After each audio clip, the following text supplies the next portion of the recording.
2026 সাল এই বছরটা অপবিশ্বাসের জন্য একটা লাকি বছর, কারণ দীর্ঘদিন বিরতি কাটিয়ে অপবিশ্বাস 2026 সালে এসে দুইটা সিনেমায় চুক্তিবদ্ধ হয়েছেন জানুয়ারি মাসে।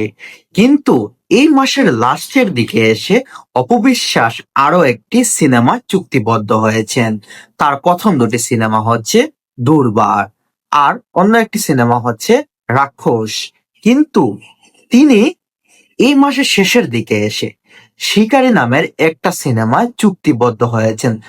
শিকারী নামের একটা ওয়েব ফিল্মে তিনি চুক্তিবদ্ধ হয়েছেন। অপবিশ্বাস সর্বপ্রথম শিকারী নামে ওয়েব ফিল্ম দিয়ে তিনি ওয়েব সিরিজ জগতে যাত্রা শুরু হচ্ছে। এর আগে অপবিশ্বাসকে কখনোই কোনো ওয়েব ফিল্ম বা কোনো ওয়েব সিরিজে তাকে অভিনয় করতে দেখা যায়নি। কিন্তু শিকারী দিয়ে তিনি ওয়েব ফিল্মের যাত্রা শুরু করছেন, আর দর্শকের কাছে তিনি দোয়া এবং ভালোবাসা চেয়েছেন যাতে তিনি তার এই যাত্রা সফল এবং সুন্দর করে তুলতে পারেন।